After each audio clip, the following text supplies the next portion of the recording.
How does a show that hasn't even finished its first season have more fleshed out characters than one that's already finished its second one? Because right now, the amazing Digital Circus has 8 episodes. Helluva Boss has 2 seasons.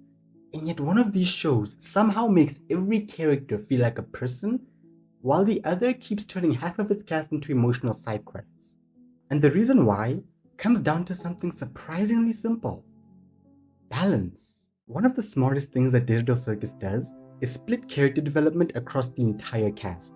Instead of one character grows fast while everyone else waits in the background, or one character takes forever to grow while the story drags its feet, Digital Circus does something much smarter.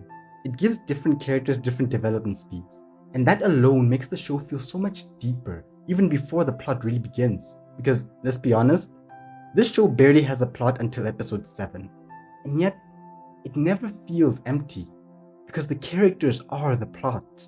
Digital Circus uses a combination of fast arcs and slow arcs, and the contrast between them is what makes the cast feel so alive. Let's start with Pomni. Episode 1 begins and this girl is not coping, which is only natural really. She's stuck in a role that she doesn't want to be in, and the rabbit that misplaced its ass is telling her to just accept it. Her life is effectively over. She tries to rip the headset off, she hyperventilates, she spirals, she spends the entire episode trying to escape. And by the end, she's frozen in existential dread, as it sinks in that she may never leave. Episode 2 rolls around and she's still terrified, still anxious, still processing everything. We literally see this through her nightmare. But then something changes. For this episode's adventure, Kane sends them all to the Candy Canyon Kingdom to retrieve a truck full of maple syrup that has been stolen by crocodile bandits. Just roll with it. During this time, she meets one of these crocodile bandits, an NPC having an existential crisis. Because, frankly, he doesn't really exist, his friends and mom don't really exist, and let's be fair, it's also because his name is Gamigu. However, something interesting happens when Pomni tries to comfort Mr. Goo. Suddenly, Pomni isn't the only one spiraling. She sees Gamigu struggling with the fact that he is just an NPC, replaceable, unimportant, and nothing but an obstacle. She sees him struggle with the realization that his life is worthless, him feeling trapped in a world that he never chose to be in, and suddenly, her own life doesn't seem so bad. Helping him forces her to reframe her own situation. Instead of focusing on how she's trapped at the circus, she starts to focus on how she still has a degree of freedom and control over her own decisions. His dread makes her appreciate the little that she still has, so much so that she decides to offer that little to Gamigu. He still won't be a real person, but at least he'll be better off than he is currently. He'll have more control over his own life and what he decides to do with it. It's through helping Gamigu that Pomni starts to feel better about her own situation.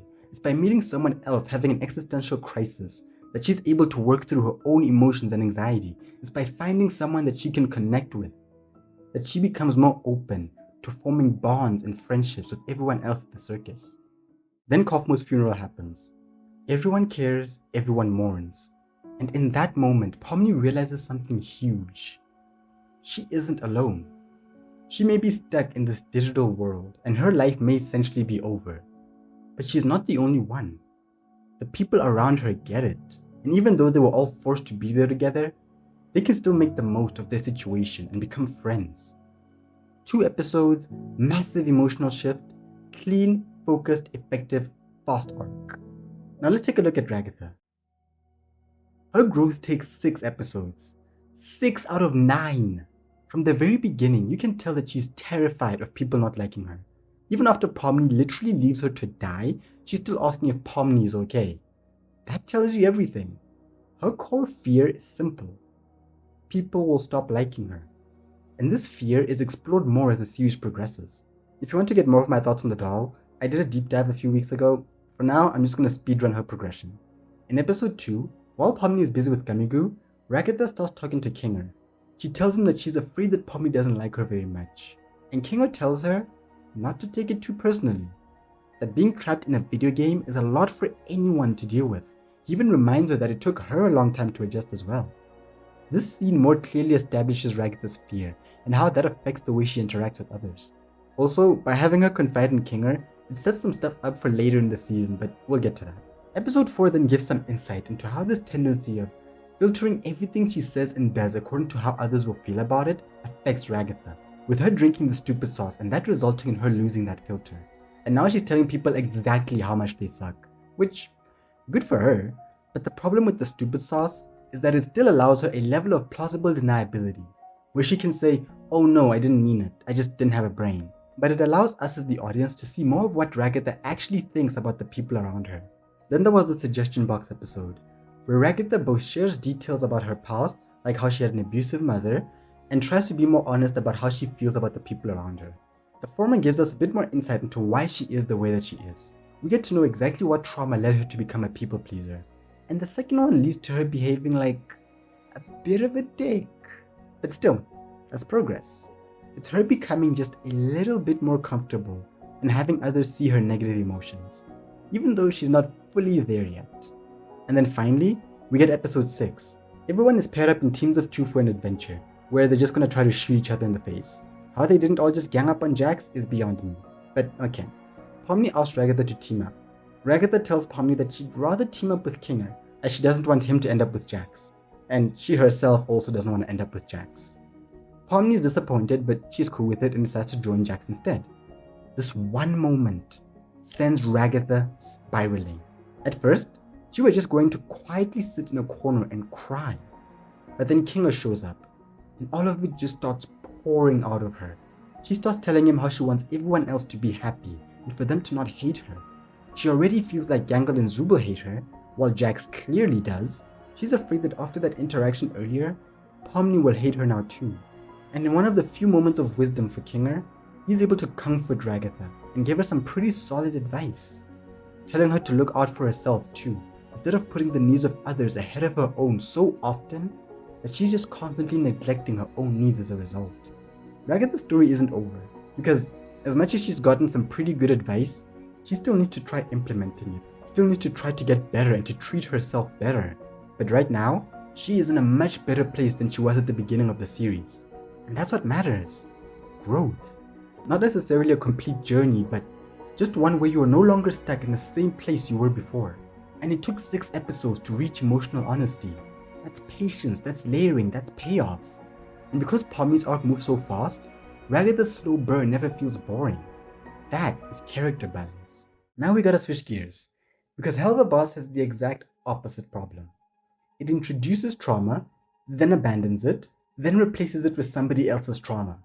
These stories don't build, they cannibalize each other. The show mainly focuses on Blitz, Stolas, and Moxie.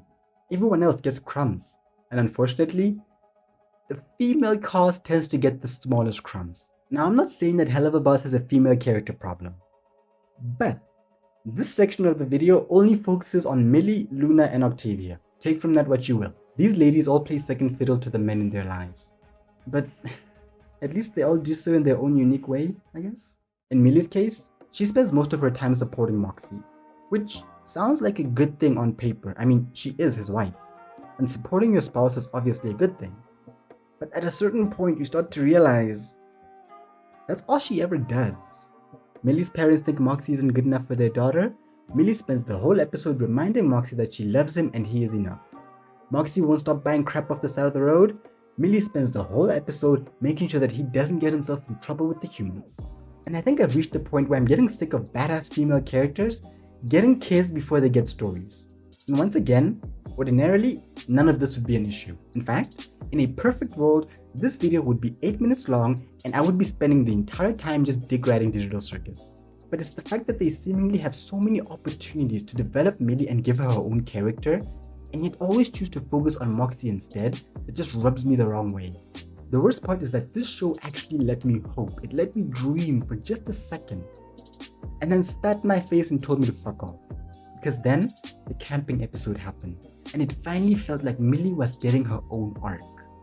While Blitz is busy trying to find his sister and sort out his own trauma, the camp counselor dies and ends up in hell. They ask the gang to find out who killed them and tell the murderer they said hi.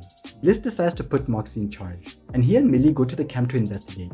While there, Millie becomes popular, she enjoys being admired, and talks about how good it feels to be cheered instead of feared. This is identity, this is self-worth. It's not some crazy deep emotional arc, but it's something. But then, it becomes a lesson for Moxie. Again, the episode frames this less as Millie finally enjoying some positive attention for once, and more like Moxie getting jealous of his wife and then having to learn to support her. Yeah, but somehow, despite all of that, Millie's arcs are actually treated with more respect than Luna's.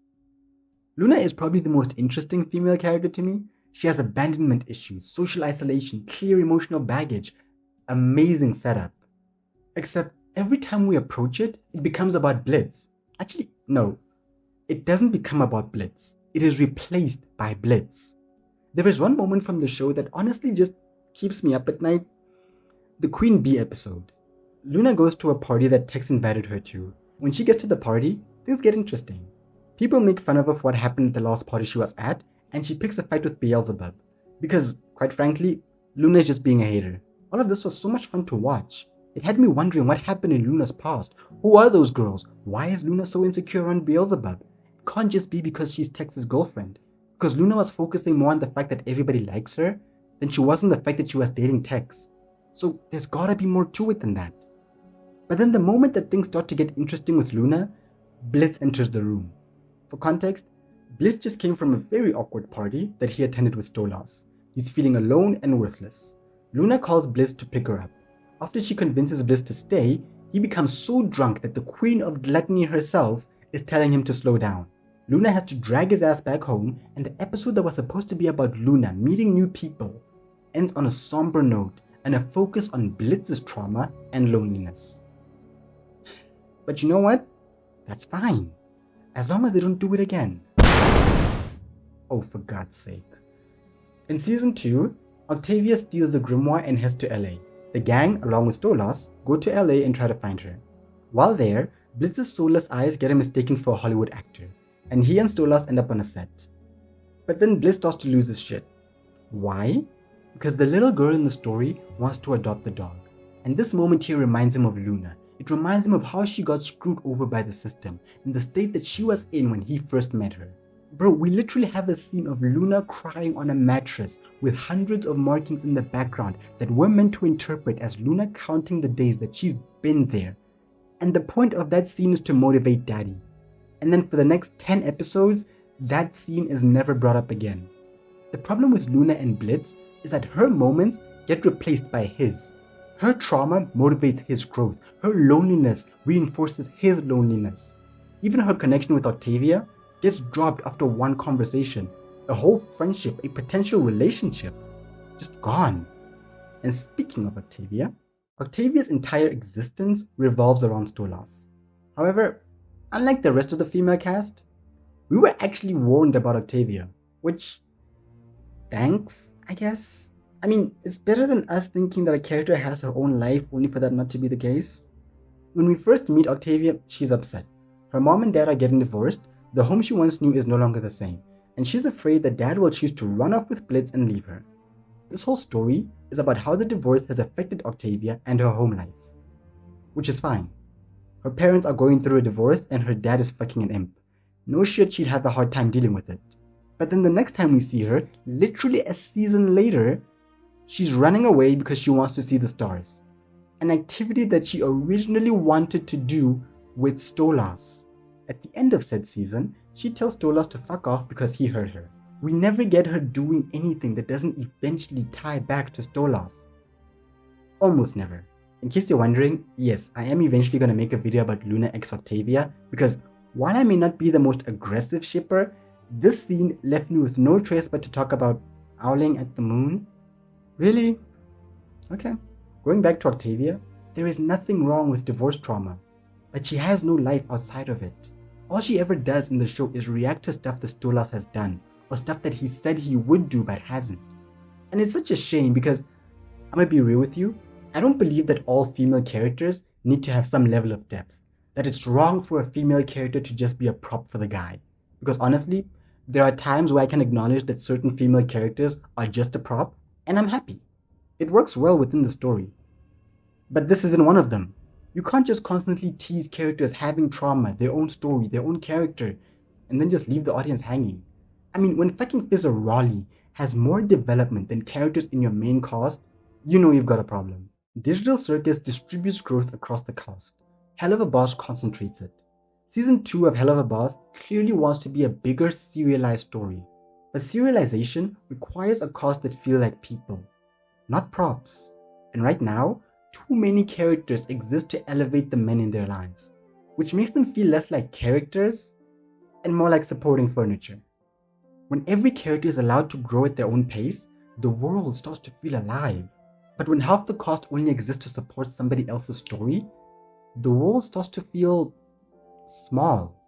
And right now, one of these shows feels way bigger than the other, even though it technically has way less story. But that's just my opinion. What's yours?